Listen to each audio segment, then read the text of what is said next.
기쁨과 행복은 우리 모든 인류가 추구하는 가치 중에 하나입니다. 모두가 기쁘기를 원합니다. 모두가 행복하기를 원합니다. 그런데 이런저런 일들이 우리를 어지럽게 하고 힘들게 하고 괴롭게 하고 있습니다. 그렇다고 하지만은 주변에 그 모든 요건들과 사건들이 결국 우리 마음 안에 있는 참 기쁨을 뺏어갈 수가 없습니다. 만약에 빼앗겼다면 그것은 주님이 주시는 참 기쁨이 결코 아닙니다. 기쁨이라고 하는 건 사실 그냥 보람도 없고 정말 뭔가 내가 이런 멋진 일을 했구나 라고 하는 그러한 자부심이 없는 기쁨이라면 한낱 쾌락에 불과합니다. 우리는 쾌락을 추구하는 자들이 아닙니다. 많은 사람들이 쾌락을 기쁨인 줄 알고 그것이 행복인 줄 알고 쫓아가고 있습니다. 그래서 어떤 이들은 그 쾌락의 끝을 보기 위해서 마약이라고 하는 것을 투약하기도 합니다. 그것을 우리는 기쁨이요 그것을 행복이라고 결코 말하지 못합니다. 기쁨이라고 하는 것은 때로는 아픔도 있고 때로는 어려움도 있지만 그 일로 인해서 내가 보람을 느낀다면 자부심을 느낀다면 자긍심을 갖게 되어진다면 그것이 참 기쁨이요 행복입니다. 그러니까 기쁨이 다 똑같은 것이 아니라 어떤 것은 쾌락으로 흘러가지만 어떤 것은 행복으로 그렇게 우리를 인도하게 되어지는데 그것의 가장 큰 요인은 무엇냐?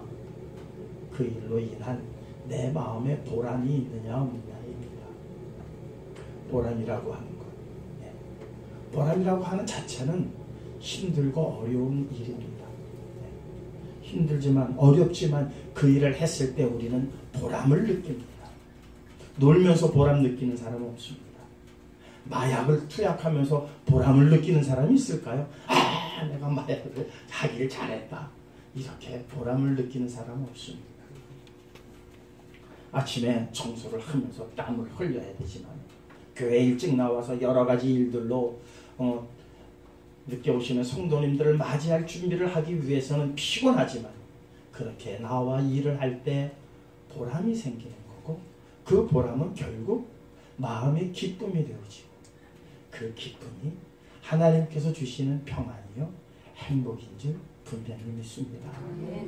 이 평안을 이 기쁨이 우리가 기뻐할 수 있는 이유가 분명하게 있어야 한다는 겁니다.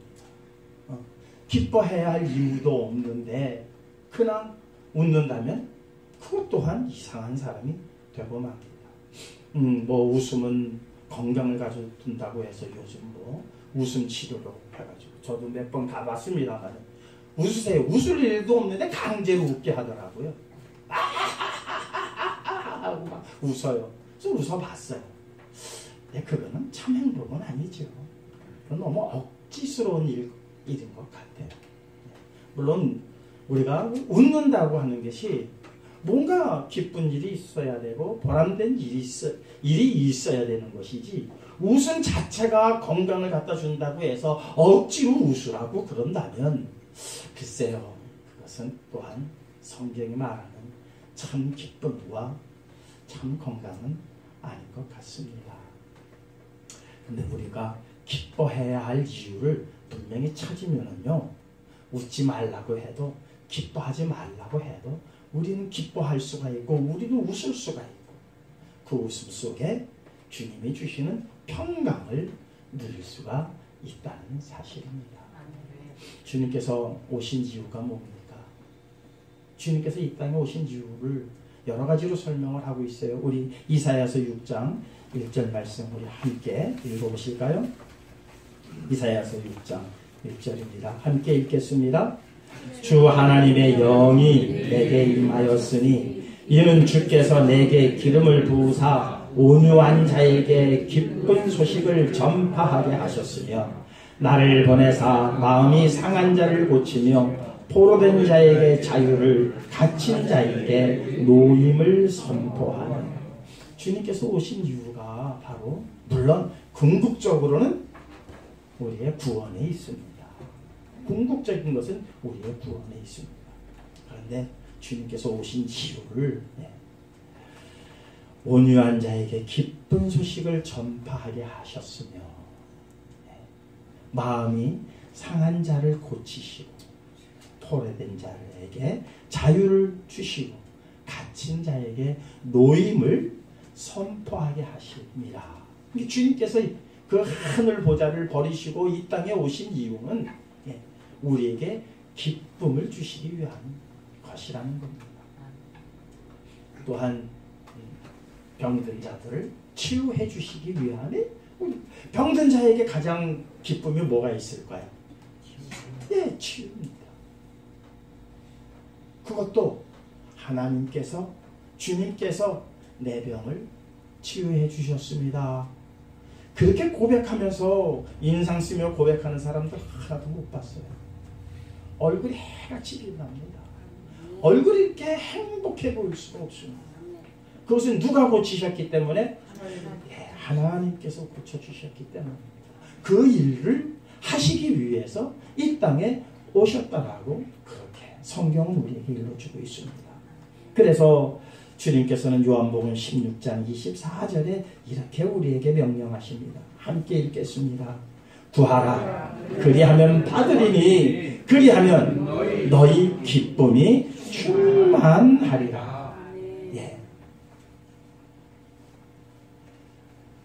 오늘 주님께서 본문에 보니까는 예수님께서 죽임을 당하신 이후에 제자들이 두려워했습니다. 누구를 두려워했나 봤더니 유대인들을 두려워했습니다.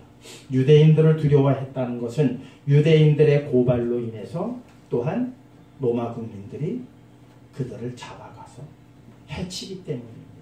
그러니까 첫째 두려운 자들이 누구였나 봤더니 유대인들이었습니다.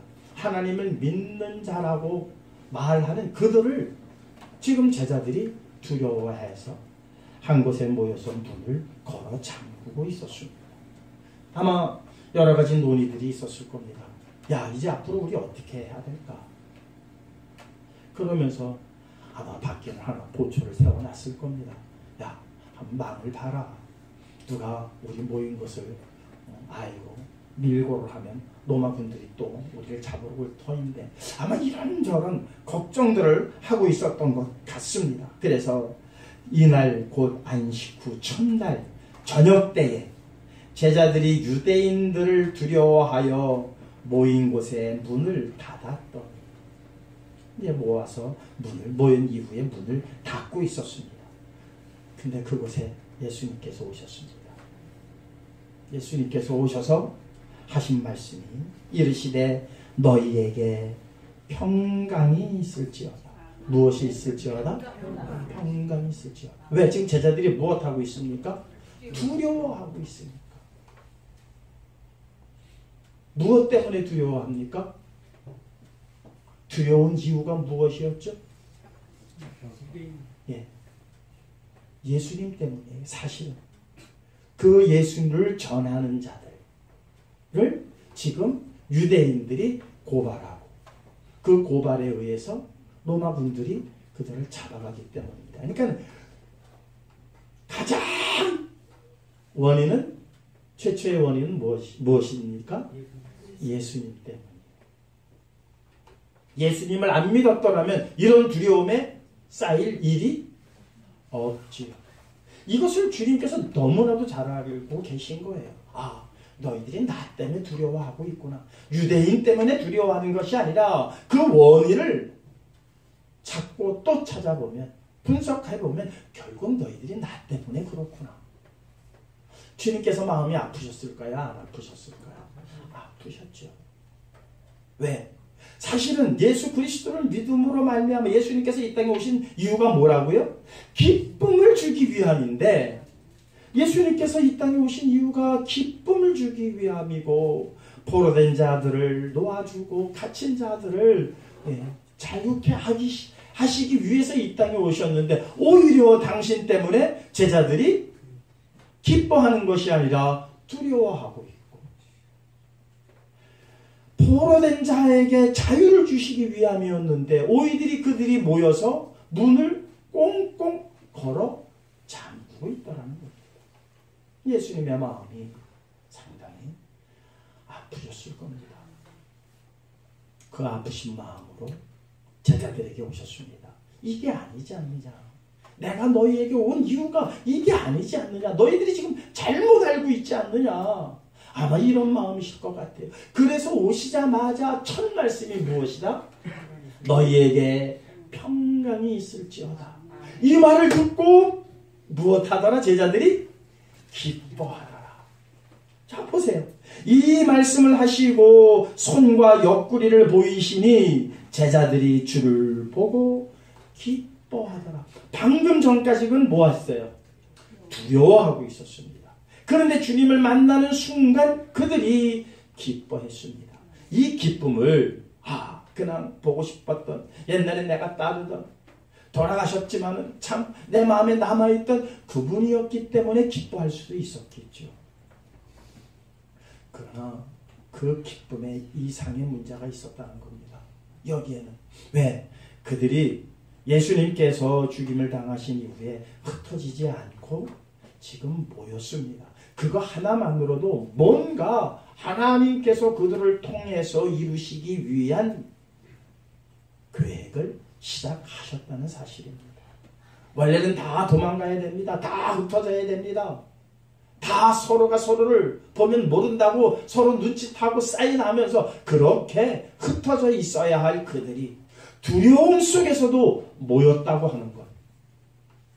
비록 그 두려움을 어찌할 바 몰라서 문을 꽁꽁 걸어 잠가야 하는 참 어리석은 모습을 보였다 할지라도 그들이 모였다라고 하는 그 자체는 이미 하나님께서 역사하시기 시작했다는 사건입니다. 이전 같았으면 다 도망갔어야만 했습니다. 이전 같았으면 다 서로가 서로를 모른다라고 그렇게 입을 맞췄어야만 했었습니다. 그런데 두려워하면서도 그들은 모였고,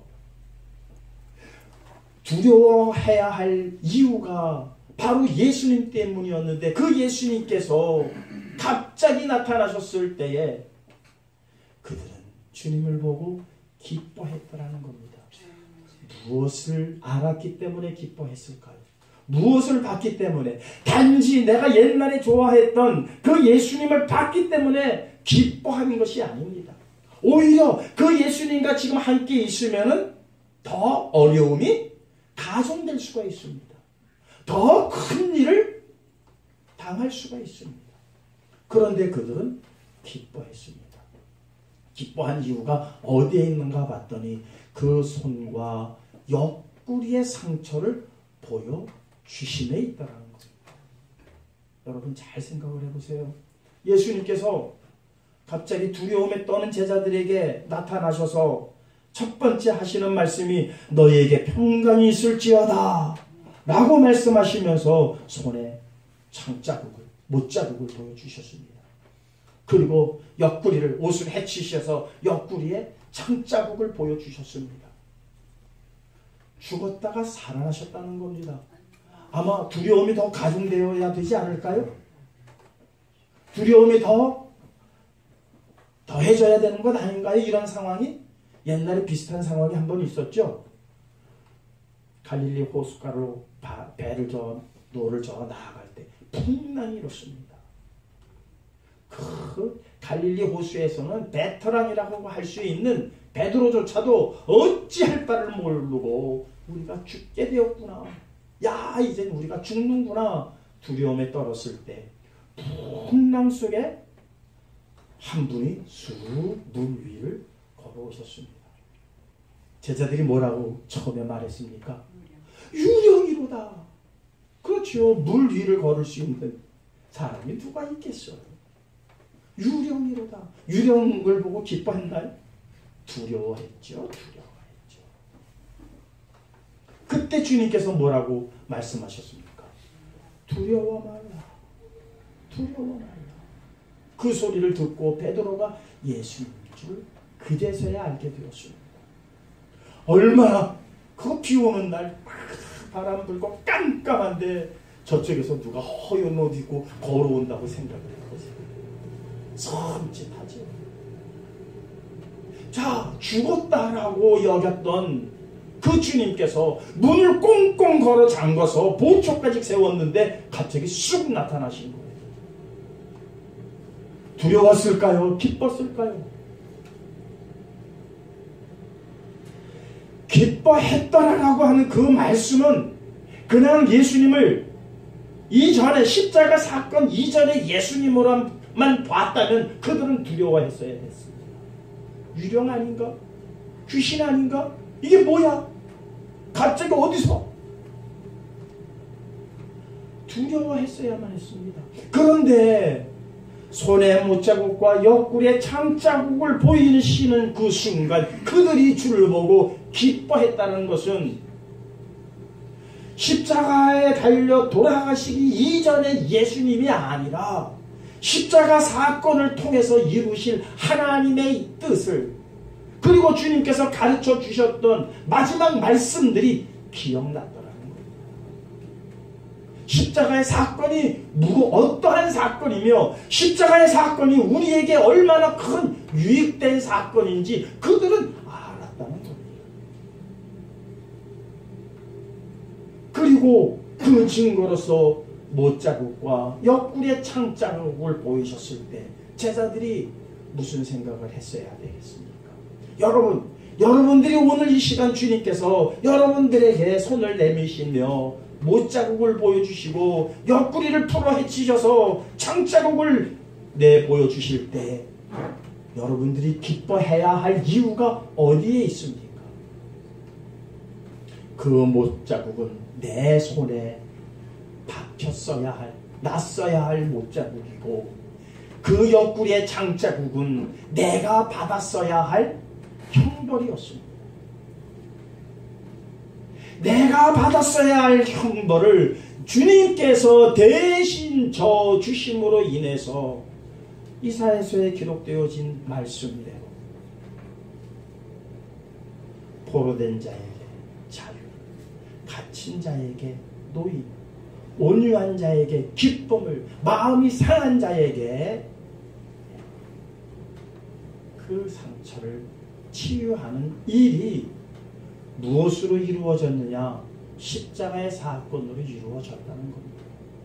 우리는 상처가 많은 사람들입니다. 우리는 포로된 사람이었습니다. 우리는 죄에 갇힌 자들이었습니다. 그런데 그것으로 인해서 우리가 받아야 할 채찍과 십자가에 못 박힘과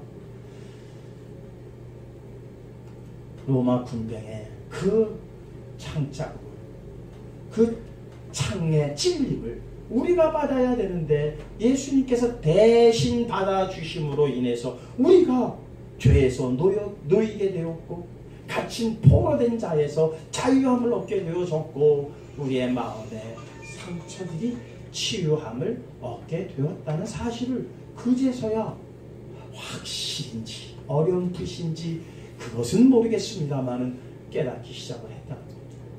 알기 시작했다는 겁니다. 알기 시작했다는 거 얼마나 큰 기쁨인지 모릅니다. 알기 시작했다는 거 하는 것 너무너무 큰 기쁨 아니겠습니까? 아이들 가르쳐보면 처음에는 몰라가지고 하다가 뭔가 알기 시작하면 아이들이 막 파고듭니다. 왜?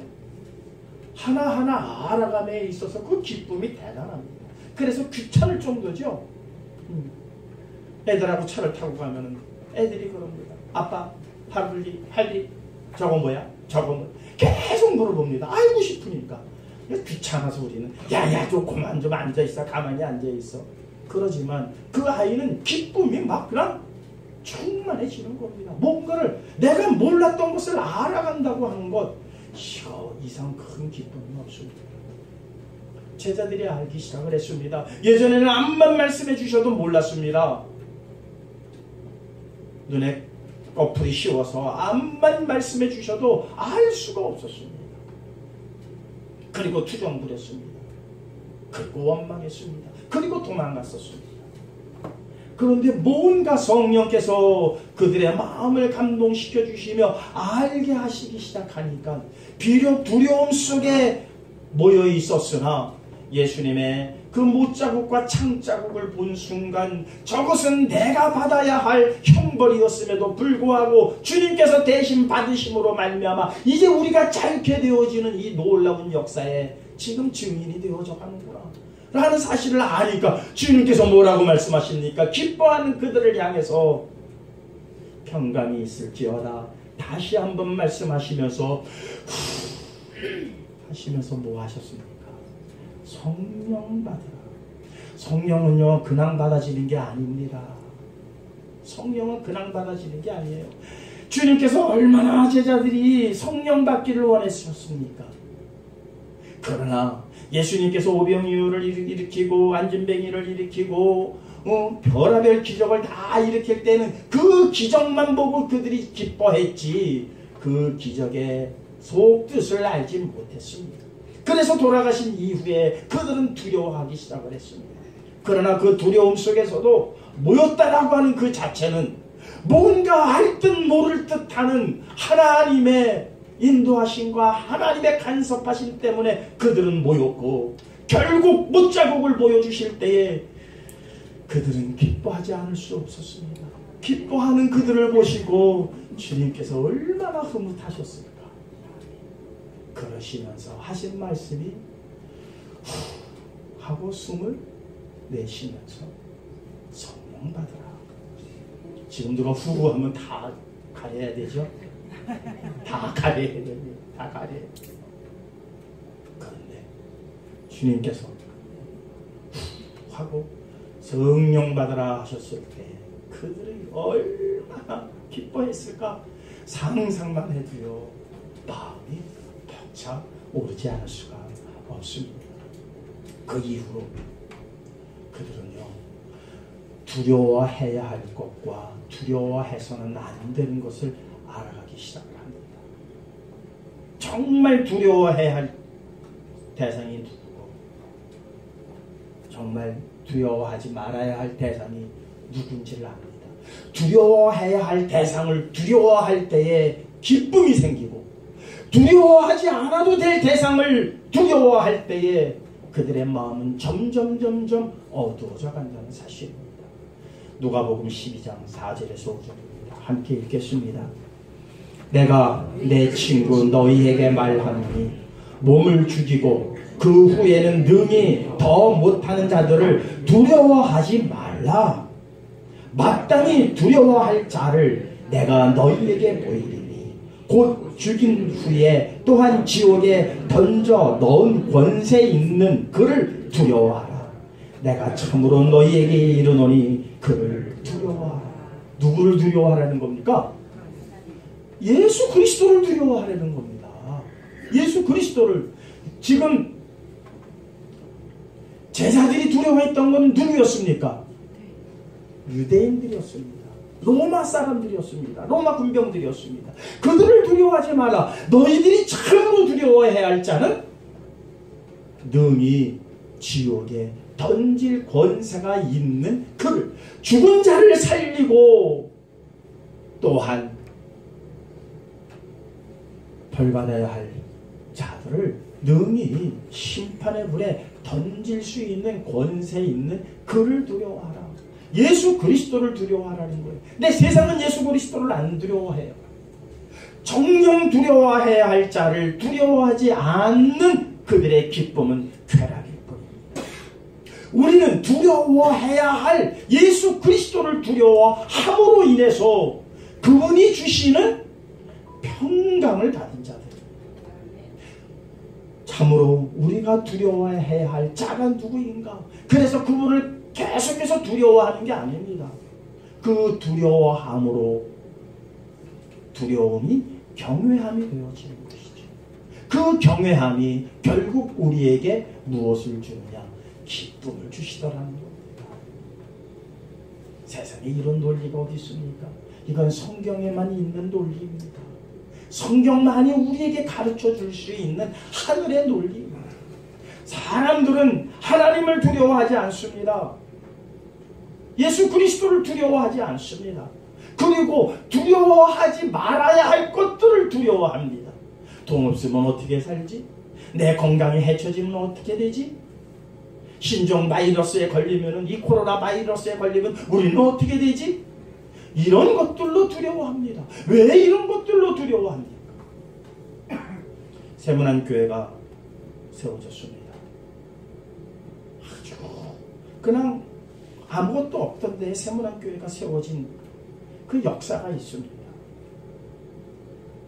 성도들에게는 아무런 재산, 재력이 없었습니다. 그때 장안에 콜레라가 돌았습니다. 콜레라가 돌았는데 이거 어떻게 할 방법이 구한 말에는 없었습니다. 그때 언더우드를 통해서 이제 백신이 들어왔고, 그래서 이제 콜레라 환자들을 막 치료하기 시작해서 조정에서도 그 언더우드 그 양코백이 그 의사한테 가서 처방을 받으라, 이렇게 이제 조정에서도 그렇게 했습니다. 콜레라 환자들이 막 밀려옵니다. 그 사람들을 간호하고 그 사람들을 이렇게 거들여야 할 사람들이 없었습니다. 그때에 세문안 교회는 교회를 갖추지 못했습니다. 사람들은 점점 불었지만 재력가가 하나도 없었습니다.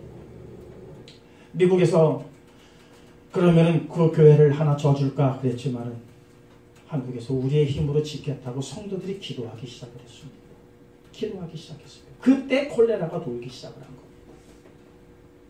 그런데 언더우드 의사를 비롯해서, 선교사를 비롯해서 콜레라를 막 이제 치료할 때 성도들이 나와서 막 돕기 시작을 했습니다. 간호하기 시작했습니다.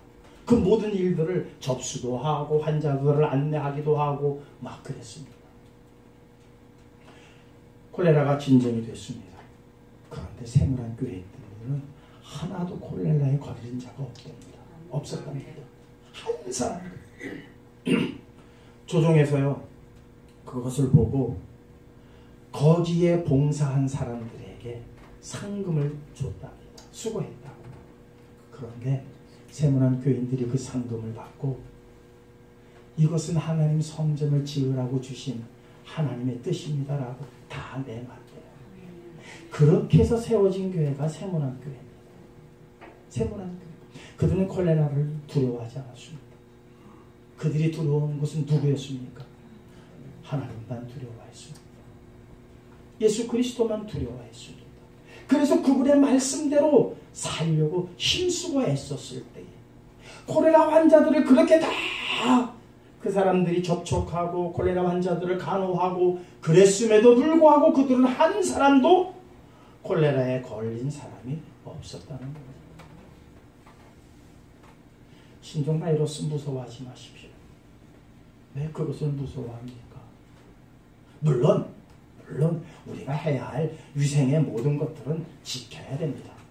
나가실 때는 마스크 쓰시고 또 손은 꼭 하루에 몇 차례씩 닦으시기 바랍니다. 에이, 나는 예수 하나님 믿는 자니까 그런 거 안 해도 돼, 이러지 마시고 우리가 최소한 해야 할 것은 다 하시되 신종 바이러스 두려워하지 마십시오.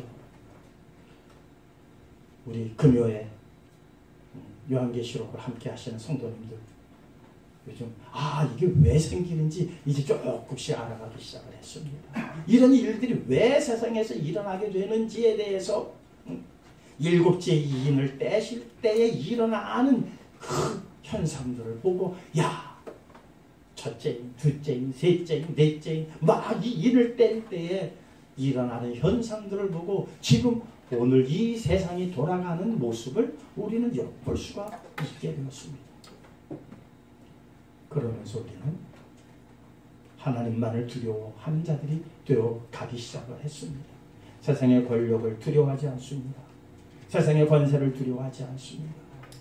내가 돈이 없다고 해서 절대 두려워하지 않습니다.